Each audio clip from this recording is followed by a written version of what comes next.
Bailey de momento y todavía. Hoy es martes 19 de mayo, estamos saliendo en vivo desde Miami para todo el mundo. Hoy Estados Unidos ha sobrepasado la cifra de 90.000 muertos por coronavirus. Es de lejos el país con más fallecidos víctimas de la pandemia. Y hoy no ha sido un día bueno aquí en Estados Unidos porque ayer fallecieron 794 por coronavirus. Hoy casi el doble, 1.431. No es una buena señal.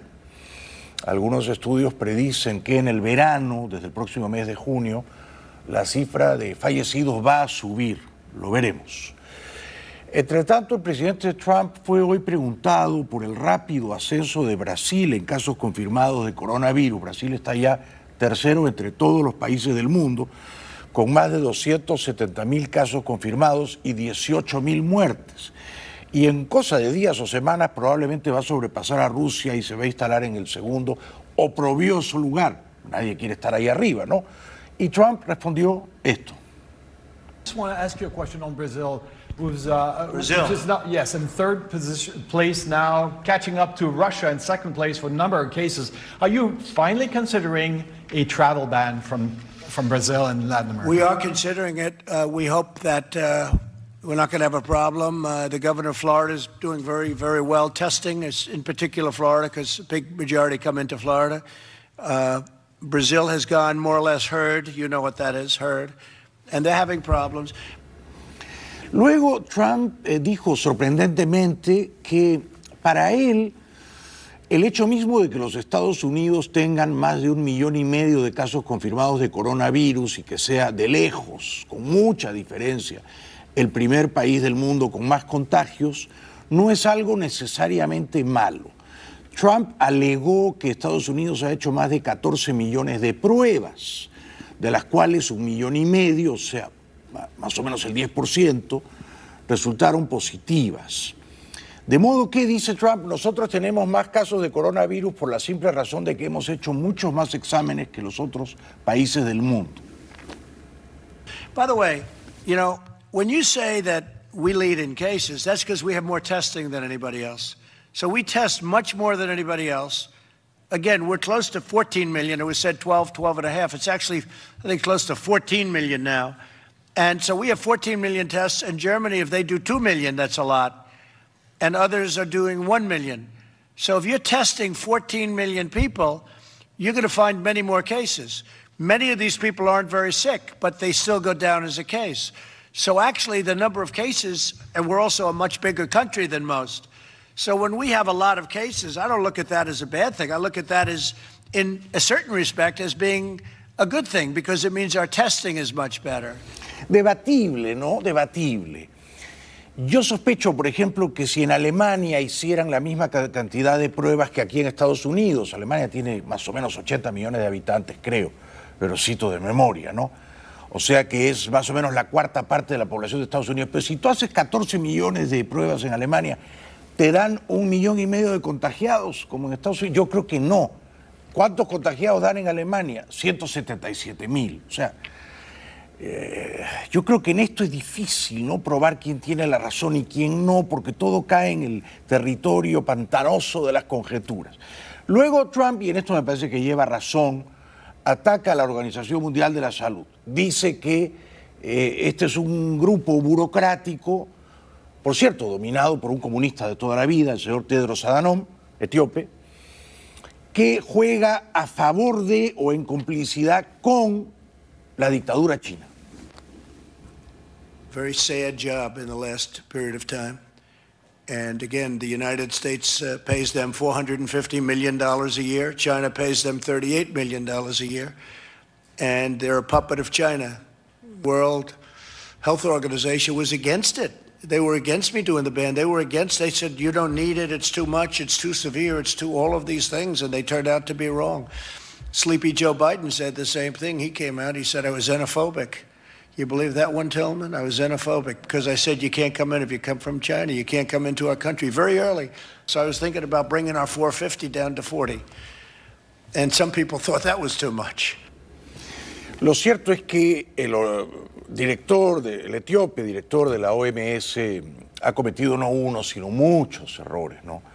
El primero fue no avisar a tiempo de que esta era una pandemia, se demoró hasta marzo 14, debió decirlo a principios de enero. Un segundo muy obvio fue pelearse con Sur Corea y con Taiwán porque estaban evitando los vuelos de la China y sometiendo a rigurosos controles a los pasajeros que llegaban de la China, que fue una estrategia temprana y eficaz, que la OMS desaprobó. De nuevo se equivocó, ¿no? Y obviamente queda claro que la OMS ha actuado en contubernio con los chinos y juntos han ocultado la información, ¿no?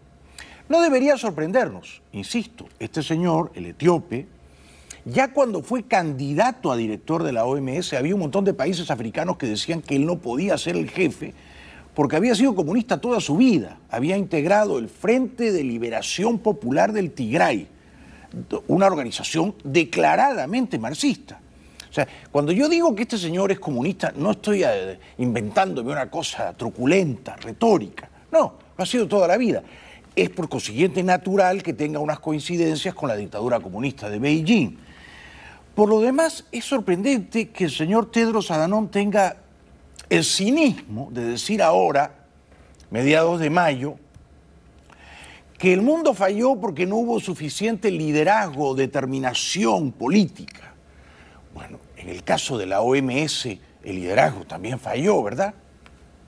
The world does not lack the tools, the science, or the resources to make it safer from pandemics.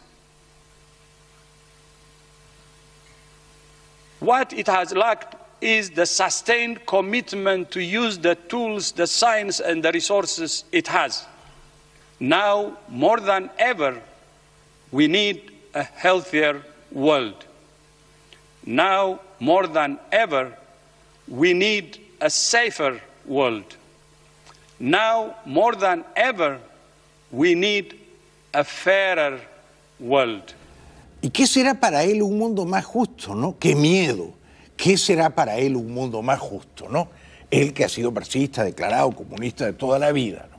Porque ahora los enemigos de la libertad, de la democracia, del capitalismo, los izquierdistas, marxistas, rencorosos, muchos de ellos reciclados, dicen que esta pandemia es el fin del capitalismo, ¿no?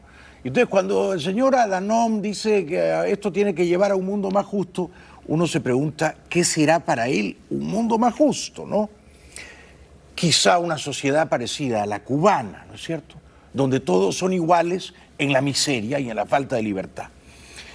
Luego el señor Adhanom sorprende, abre el ropero, se arriesga bastante, elige una camisa hawaiana que por sus colores y diseños festivos parecería reñida con los tiempos de duelo de esta época y sale a decir otra cosita liviana. Es muy fácil para él ponerse la camisa hawaiana y dar clases, sermonear y pontificar, ocultando sus errores.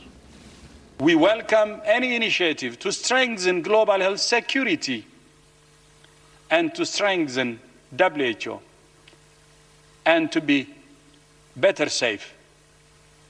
As always, WHO remains fully committed to transparency, accountability, and continuous improvement.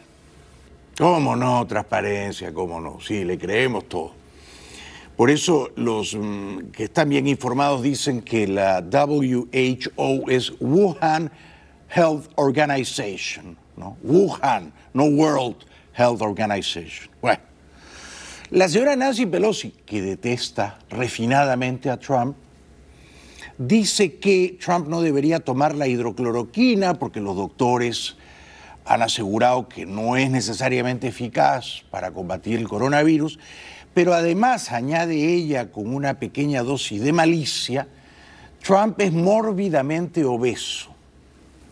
The president is concerned. He's our president, and I would rather he not be taking something that has not been approved by the scientists, especially in his age group and in his, shall we say, weight group, what is morbidly obese, they say. So I think it's not a good idea. Mórbidamente obeso. Bueno, si Trump es mórbidamente obeso, yo también lo soy. Así que me río en condición de colega. Bueno, les conté anoche, y hoy se ha confirmado, que la compañía biotecnológica Moderna, basada en Cambridge, en las afueras de Boston, había hecho una prueba entre 45 pacientes de una vacuna tentativa, ¿no? Un ensayo clínico entre humanos. El resultado fue genial. En todos los humanos funcionó. No te inyectan el virus, te inyectan una proteína, la proteína activa un anticuerpo en tu organismo. El anticuerpo sirve como barrera o escudo contra el coronavirus. Hoy se confirma que va por buen camino.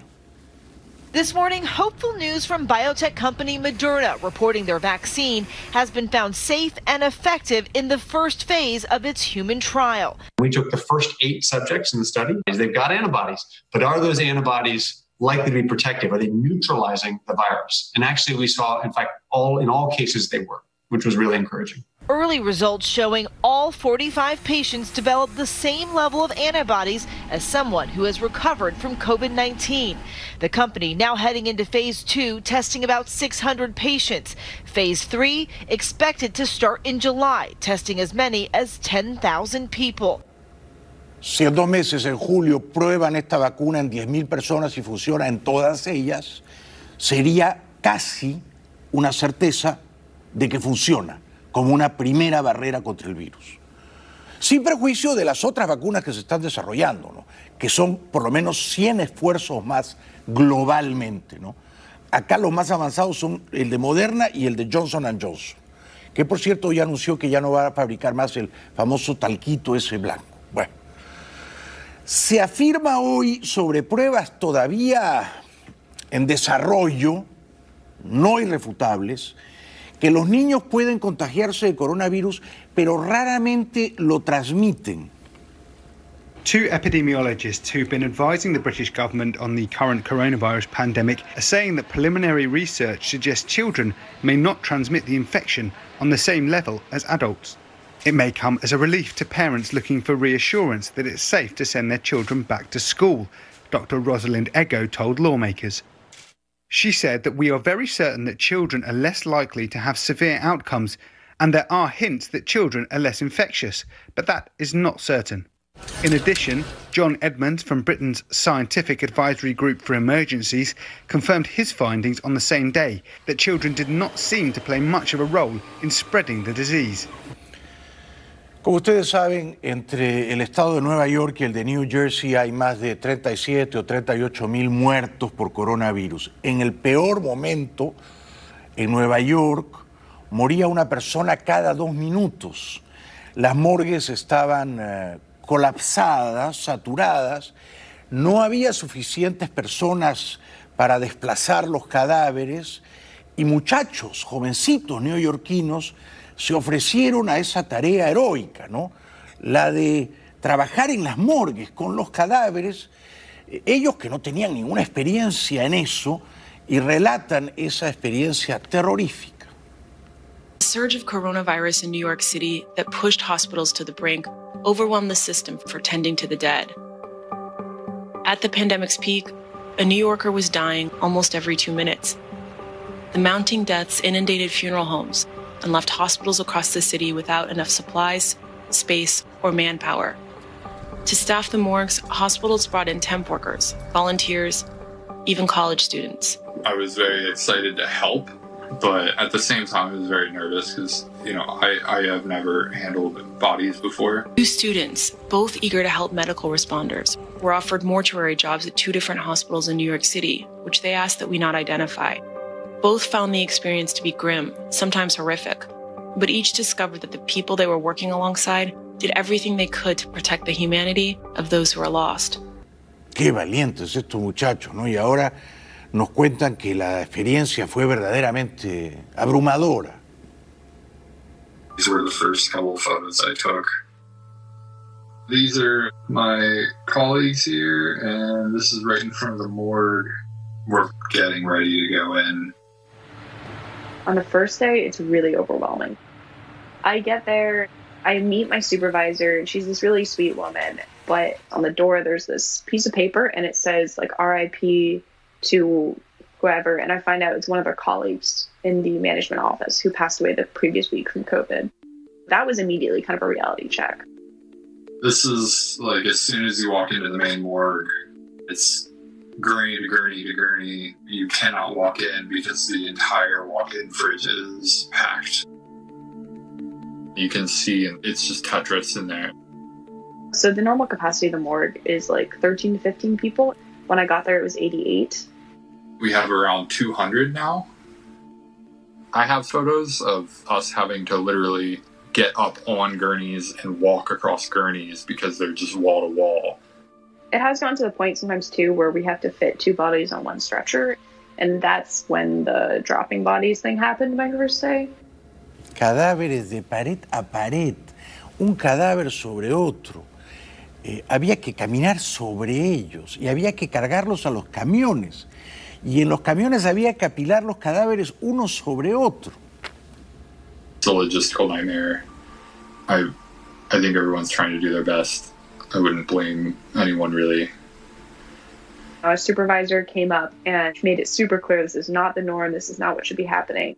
For the most part, like, people really do treat the bodies with a lot of respect. But I guess it definitely made clear how rushed everything has been. That narrow hallway back there is where we lined gurneys up. We would transfer as many bodies as we could out of the morgue to make more space. This is the loading dock right to the left. We're transferring these bodies into the trucks. This is the most problematic of the trucks. It has no shelving, unlike the other 2 trucks. The air conditioning in this truck is a joke, and this truck is always smelled. Extraordinario, muy extraordinario, porque estos muchachos se jugaban la vida. Como ustedes saben, los cuerpos sin vida de coronavirus todavía pueden resultar contagiosos, infecciosos, ¿no? Muy extraordinario. Nueva York, la ciudad de Nueva York. ¿Quién no tiene alguna memoria en la ciudad de Nueva York? Una ciudad que casi nos pertenece a todos, ¿verdad? Está ahora en silencio. El caos en las calles de Nueva York ha sido reemplazado por un silencio que ha calmado el ritmo de vida de muchos. Ante la llegada del buen clima, las terrazas de los apartamentos son ahora el lugar perfecto para empezar a cultivar alimentos. Un grupo de amigos y vecinos recuperaron cajas de madera y compraron todo tipo de semillas que ahora están dando sus frutos. Tenemos cebollas de primavera, también algunos guisantes, perejil, col rizada, tomate, rábanos y más col rizada. Muy bien. A mí, la verdad, si viviera en Nueva York, se me ocurriría sembrar otras plantitas en la terraza o en la azotea. No se me ocurriría perejil, ¿no? Pero celebro la inventiva. Miami regalan raciones de comida, miles de ellas, semanalmente. Miami reparte más de 12,000 comidas semanales para ayudar a los residentes y a los negocios locales a salir de la crisis del coronavirus. Este martes se distribuyeron 2,000 raciones calientes, tanto para las personas que hacían cola de pie como para quienes acudieron en su vehículo. Este reparto se realiza semanalmente de lunes a sábado en diferentes zonas de la ciudad. La comida fue proporcionada por 2 restaurantes locales de la pequeña Habana, El Cristo y El Rinconcito Mexicano, que son asiduos colaboradores en este tipo de iniciativas.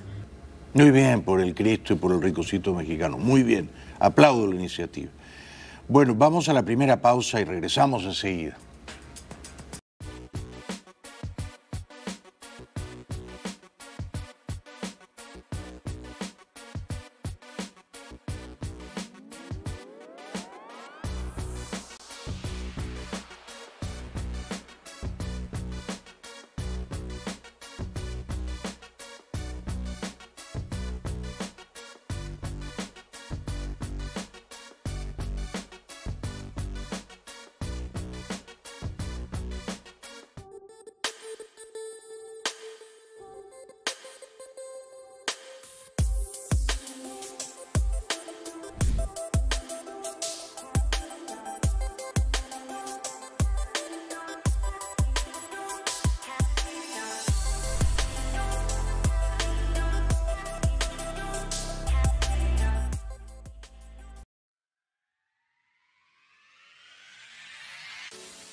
Bienvenidos de vuelta al programa. Por cierto, les recuerdo que estos días me he creado una cuenta en Twitter. Mi mujer Silvia me ha ayudado en crearme una cuenta en Twitter, que es @Jaime Baylis, con la S al final, por favor. Ojalá se animen a seguirme, a acompañarme. Estaría muy agradecido. España decreta hoy uso obligatorio de mascarillas, no solo en el transporte público, pero en las vías públicas en general.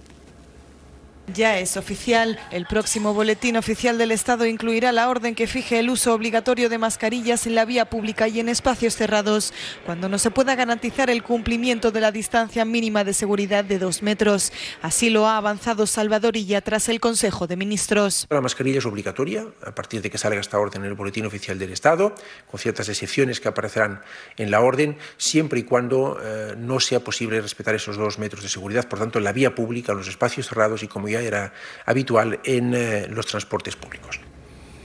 En los barrios pobres de Madrid reparten gratuitamente comida. En uno de los barrios menos favorecidos de Madrid, cientos de personas hacen largas filas para recibir la ayuda alimentaria que brinda una organización vecinal. Es la única alternativa para los que se quedaron sin empleo por el coronavirus. Y aunque España avanza en una recuperación gradual, eso no se traduce en la restitución inmediata de los puestos de trabajo. La situación es mucho más complicada para los inmigrantes. Lo tenemos complicado los que trabajamos en la hostelería, porque son personas que en realidad, por ejemplo, en el negocio donde yo trabajo es muy pequeño, van a reducir las mesas, van a tener que sacar personal y sí, estamos un poco perjudicados, de verdad que sí. Muy perjudicados, sí que sí. Italia se vuelca cautelosamente a las calles. Italia fue el primer país europeo en anunciar su cierre total. Ahora los italianos pueden volver a las calles respetando las restricciones. Sin embargo, el distanciamiento social sigue en pie. Aunque los ciudadanos parecen estar aliviados por la decisión, nuestro corresponsal Alessio Delana nos hace un recorrido por Milán, una de las ciudades más afectadas por la pandemia. Este es uno de los principales centros del típico aperitivo milanés, que es cuando la gente se reúne para tomar algo después del trabajo. Sin embargo, no ha encontrado tanta gente como esperaba esta tarde. Muchas tiendas de comida y restaurantes siguen cerrados o solo tienen servicio de comida para llevar. La razón es que todavía están esperando a estar completamente equipados antes de volver a dar acceso al público. Es una decisión muy responsable. Aumenta la venta de bicicletas en Europa, puesto que mucha gente prefiere no usar el transporte público. La venta de bicicletas está en auge en toda Europa. Muchos se han apresurado a comprar una bici nueva o de segunda mano para evitar los metros y autobuses llenos y minimizar el riesgo de contagio en plena pandemia de COVID-19. Francia ha anunciado un plan de 20 millones de euros que incluye medidas como cheques de 50 euros para reparar una bicicleta y subvenciones de hasta 500 euros para comprar una bici eléctrica. El Reino Unido también ha anunciado un plan para crear carriles bici. Unos 250 millones de libras esterlinas, algo más de 280 millones de euros, se invertirán en el proyecto. Un boom ciclista que generó el pasado mes de abril 67 millones de euros para un sector que va sobre ruedas. El presidente peruano, señor Vizcarra, anuncia en tono sorprendentemente triunfal que en el Perú se han hecho casi 1 millón de pruebas por coronavirus y que hay casi 100.000 infectados oficiales. Tenemos que al día de hoy, la información que nos hace el Ministerio de Salud es que de 979.582 personas que han sido muestreadas, 99.483 han dado positivo. De ellos, 7.526 se encuentran en condición de hospitalizados a lo largo y ancho de todo el país y 883 pacientes están en las unidades de cuidados intensivos.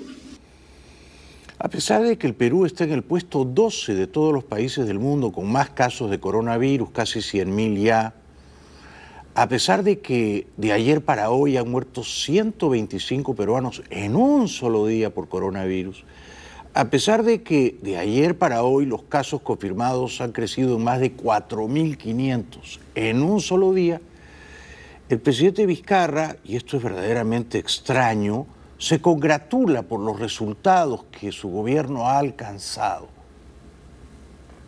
El trabajo, si bien lo dirigimos desde aquí, desde nuestras oficinas en Lima, somos conscientes que debemos llegar a todo el país. Y ese es el esfuerzo que hacemos.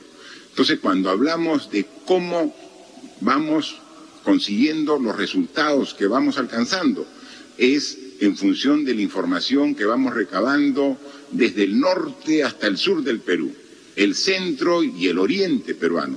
Todo es un solo país, complejo, diverso, diferente en cada una de las regiones, pero igual le prestamos exactamente la misma atención y dedicación. Vizcarra es lamentablemente un presidente mediocre, no da la talla, se aferra a un modelo excesivamente autoritario, cree que el coronavirus se puede combatir con policías y militares en las calles. No ha estado a la altura del desafío histórico. Luego el presidente peruano dice que el coronavirus se transmite de persona a persona, como si nos estuviera contando una primicia o una novedad, ¿no? Que el virus, el COVID-19, como lo hemos dicho en muchas oportunidades, se transmite a través de las personas. ¿Cómo se transmite el COVID? De persona a persona. Por eso es que si las personas ponen esfuerzo de no movilizarse, de no acercarse, de no entrar en contacto con otras personas, eliminamos la transmisión del virus COVID-19. También las noticias falsas no se transmiten solas, las transmiten las personas. Entonces hay que hacer el mismo esfuerzo de combatir el COVID, de combatir la desinformación. A mí me parece una comparación peregrina, ¿no? Por un lado tenemos un asunto médico, de salud pública, un virus de reciente data, y luego tenemos los bulos o las noticias falsas, pero una cosa no tiene nada que ver con la otra. Luego el presidente peruano dice que no ha estado enfermo de coronavirus. En anterior oportunidad tuvimos que aclarar que era mentira de que el presidente estaba mal de salud, recluido en una clínica, tratándose precisamente el tratamiento de la enfermedad, ¿no? Falso, ¿no? Dicho sea de paso, ayer hicimos una verificación de los trabajadores de aquí de Palacio de Gobierno, en el cual pasé también por el control de las pruebas correspondientes y hoy temprano ya me dieron el resultado, que era el resultado esperado de que soy negativo al virus COVID-19. Bueno, ojalá el presidente peruano entienda que los ciudadanos de ese país merecen ser libres, que el gobierno debe devolverles las libertades que les han sido despojadas o conculcadas, y que cada persona, cada ciudadano tiene que aprender a cuidar su salud juiciosamente. El gobierno debe dar recomendaciones, sugerencias, instrucciones, debe repartir mascarillas, guantes, insistir en el distanciamiento social, pero no arrestar, no multar y no encerrar en su casa a la población.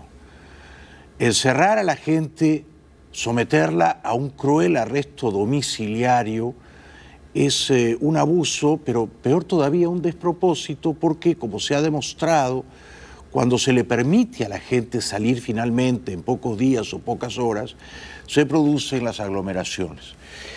2 mujeres en un barrio pobre en el Perú murieron, trataban de improvisar una suerte de sauna casero, doméstico, con vapores buenos para los bronquios, pero no funcionó la tentativa.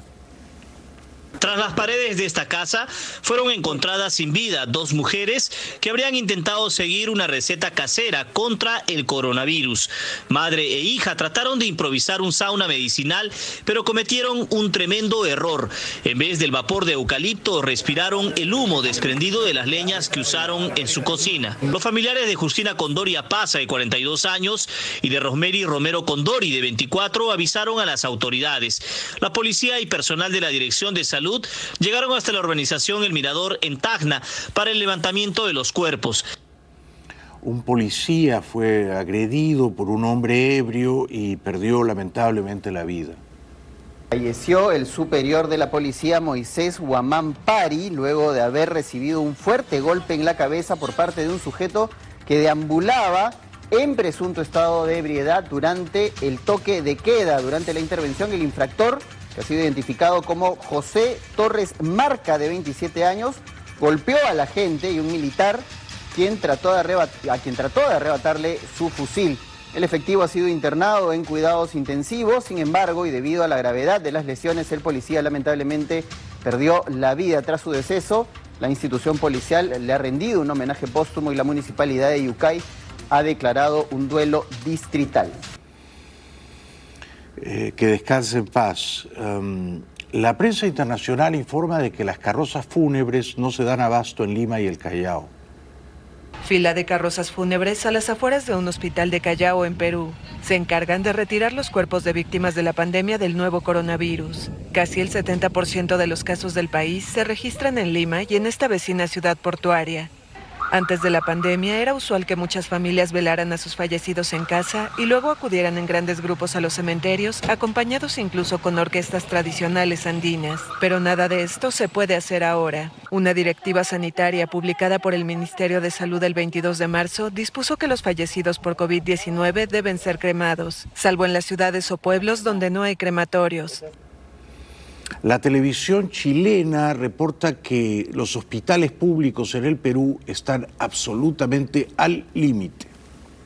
La pandemia tendría al borde del colapso el sistema sanitario peruano, por lo que aumentan las acusaciones de una selección de pacientes graves con mayor probabilidad de vida para recibir respiradores en la UCI.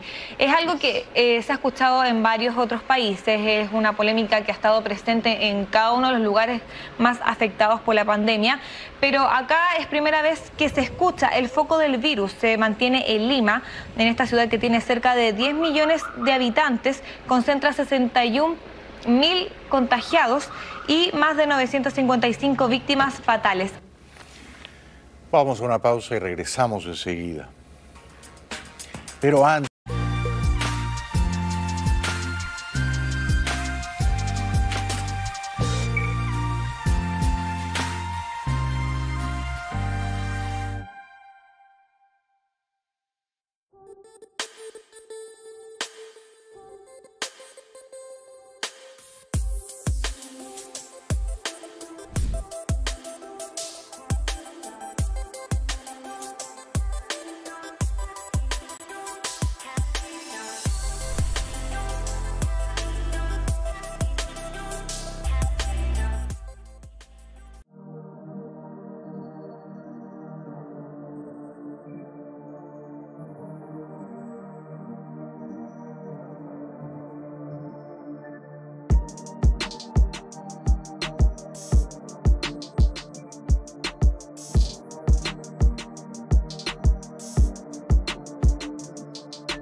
Bueno, a partir de hoy la dictadura venezolana eliminó de la parrilla de programación de los cables en el país a DirecTV en español, DirecTV Latinoamérica. La mañana de este martes, DirecTV América Latina anunció el cese de sus operaciones en Venezuela a través de un comunicado emitido por la compañía AT&T. En el mismo, señalan que la decisión fue tomada por los ejecutivos en Estados Unidos debido a las exigencias del régimen venezolano de Nicolás Maduro de mantener en la parrilla de transmisión los canales Globovisión y PDVSA TV, los cuales están sancionados por el Departamento del Tesoro estadounidense. Hoy, AT&T ha anunciado que cerrará sus operaciones de DirecTV Latinoamérica en Venezuela con efecto inmediato. Las sanciones del gobierno de Estados Unidos en Venezuela han prohibido la transmisión de los canales de Globovisión y PDVSA, ambos requeridos bajo la licencia para ofrecer servicio de TV paga en Venezuela. ¿Cómo podría sorprendernos, no?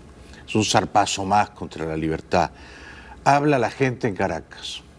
Porque pues vamos a tener menos posibilidad de información, menos posibilidad solamente de estar atenidos a los canales nacionales. ¿Usted confía en los canales del Estado? ¿Será que ahora nada más tendremos? No sirven para nada, eso no sirve. ¿Será que ahora nada más tendremos que ver canales del Estado? No, qué horrible, no. Horroroso, pues ya no podemos ver ni televisión ahora, porque los demás canales todos son privados prácticamente del gobierno. Todo lo controla o lo amordaza, lo censura el gobierno, por supuesto. Y este funcionario deplora los tiempos que vive Venezuela. Es un canal satelital que permite, de alguna manera, tener la posibilidad de recreación en cada uno de los ciudadanos, los cuales acceden a este tipo de programación. Ahora nosotros no podemos bajo ninguna circunstancia sino elevar nuestra preocupación y nuestra queja porque se va a minimizar la posibilidad de recreación en cada uno de nuestros ciudadanos. ¿En qué sentido? Bueno, en el sentido de que las cableras que existen en las regiones tienen en sus canales simple y llanamente una cadena que ha desatado el gobierno y la autocracia para poder hegemonizar la comunicación y que no cumplen definitivamente con lo que significa realmente la distracción, la recreación en cada uno de nuestros niños, en cada uno de nuestros ciudadanos. El diputado opositor Olivares nos cuenta que cuando te hacen una prueba de coronavirus en Venezuela se demoran tanto en darte los resultados que cuando finalmente te los dan, lo más probable es que ya estés muerto. El 8 de mayo fallece en el Hospital Universitario de los Andes un venezolano que luego el 14 de mayo recibiera post-mortem la prueba tipo PCR positiva. El 10 de mayo, en el Hospital Luis Racetti de Barinas, lamentablemente una mujer embarazada pierde su vida. Luego de múltiples pruebas rápidas negativas, recibe post-mortem la prueba tipo PCR positiva. Lamentablemente, continúan las malas noticias el 16 de mayo, nuevamente en el Hospital Universitario de los Andes, con la muerte de otro venezolano con prueba rápida positiva. A pesar de lo dantesca que es la situación en Venezuela, muchos, miles de venezolanos regresan caminando por trochas. Las trochas son para muchos venezolanos las únicas vías para regresar a casa.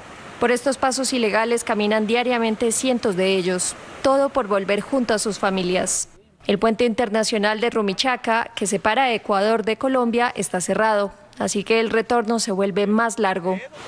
En esta travesía lo innecesario se va quedando en el camino y va trazando la presencia de otros que estuvieron allí. Por eso que la mayoría vamos para Venezuela, aunque sea en el país de uno, poco a poco refugiamos, mano. ¿Sabes las humillaciones que nos han echado nosotros desde que venimos caminando? Pobre gente. Cacerolazo estruendoso en Caracas.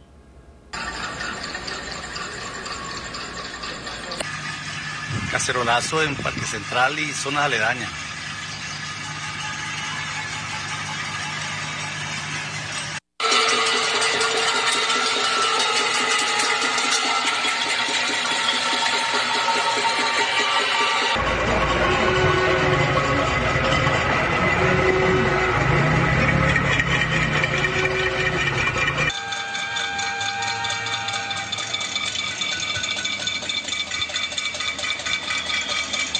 Esto no se ve en la televisión venezolana, pero esta es la realidad. Habla la gente en la calle, esto tampoco se ve. Pese a que el dólar baje o sube, igualito los precios siguen aumentando. O sea, cada vez la inflación es muchísimo más alta. Y bueno, pues no tenemos Estado, no tenemos gobierno. Cada quien tiene que sobrevivir. Esto lo que da es tristeza, porque uno si le alcanza para una cosa, no le alcanza para la otra. Con lo poquito que uno gana o la pensioncita que tenemos los de tercera edad, no nos alcanza para nada, ni para medio cartón de huevos. No después, el sueldo no alcanza. Y no sin trabajar, pues. Yo no estoy trabajando por lo menos y ya puro lo que me vivo con mi madre, la pensión de mamá y lo que gano por ahí a ratico, así trabajando construcción, así haciendo cositas que salen por ahí. El dictador nicaragüense Daniel Ortega cierra la frontera con Costa Rica. Costa Rica tiene apenas 10 muertos por coronavirus. El presidente de Nicaragua, Daniel Ortega, señaló el lunes a las medidas de control de salud tomadas por la vecina Costa Rica para justificar la decisión de su país de cerrar los 2 pasos fronterizos entre los países. En un mensaje televisado a la nación, Ortega dijo que más de 1,000 camiones estaban varados en las autopistas de Nicaragua. La disputa creció después de que Costa Rica empezara el 8 de mayo a hacer pruebas de COVID-19 a todos los camioneros que entraban en el país. A los conductores se les hace la prueba en la frontera y los que dan positivo son obligados a dar la vuelta. Los que muestran síntomas son rechazados sin hacerles la prueba. Son 1.010 medios de transporte.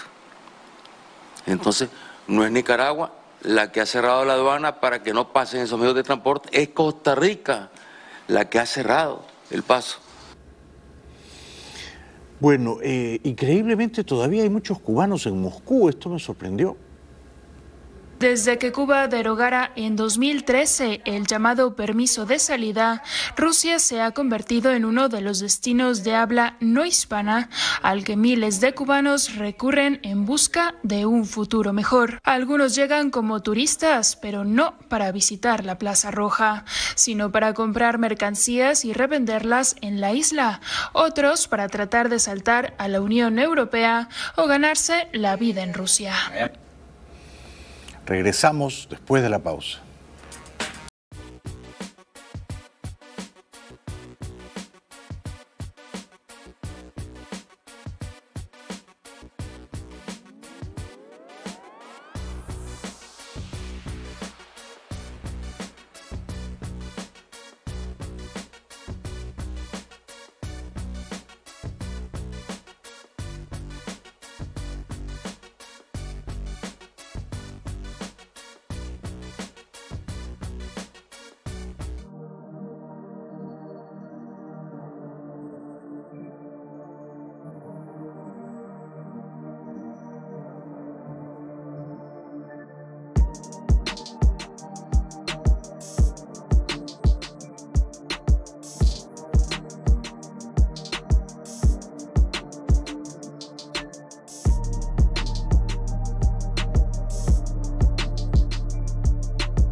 Chile es ya el tercer país del mundo, después de Estados Unidos y Rusia, con más casos confirmados de coronavirus. Brasil ya es el tercer país del mundo con más contagios registrados de coronavirus y no cuenta con ministro de Salud después de que 2 jefes de esta cartera dejaran el puesto por sus divergencias con el presidente, Jair Bolsonaro, escéptico con la pandemia. La ciudad de Sao Paulo es de las más afectadas por el COVID-19. Ayer llegamos al 76% de ocupación de camas hospitalarias y el 91% en las camas de cuidados intensivos. 1% dos leitos de UTI. En Río los hospitales están saturados de pacientes que agonizan. Los hospitales de Brasil están funcionando al límite de sus capacidades. En Río de Janeiro, el famoso estadio Maracaná sirve ahora como instalación provisional para tratar pacientes de COVID-19. Las favelas, como aquí en Sao Paulo, son puntos calientes. Los vecinos piden mejores condiciones, sin espacio para mantener las distancias y con carencias en la atención médica están en situación de riesgo. Pero Bolsonaro sigue oponiéndose a la cuarentena. El presidente Jair Bolsonaro ha criticado ferozmente el confinamiento impuesto por los gobernadores por su impacto en la economía, pero ellos insisten en que no hay alternativa.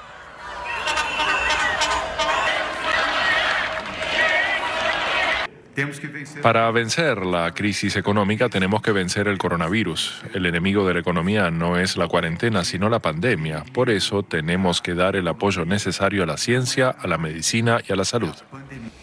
Un reportaje en inglés dice que no hay camas para los enfermos en Brasil.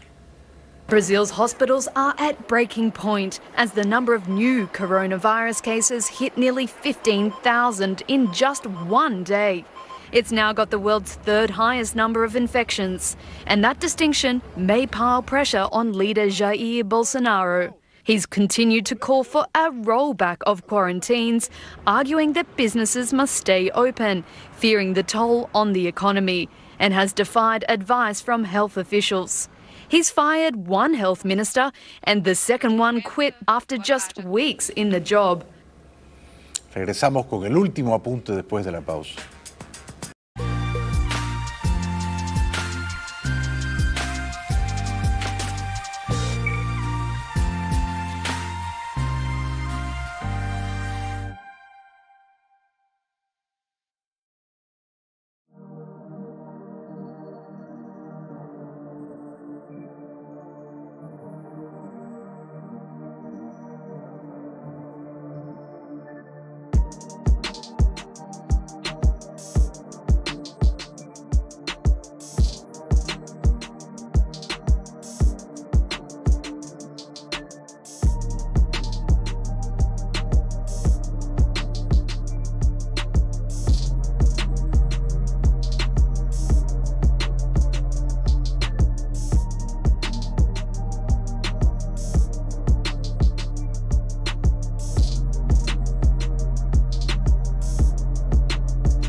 Para terminar, mi mujer me ha creado una cuenta de Twitter personal, aparte de la del programa, que es Jaime Baylis, ahí está en pantalla.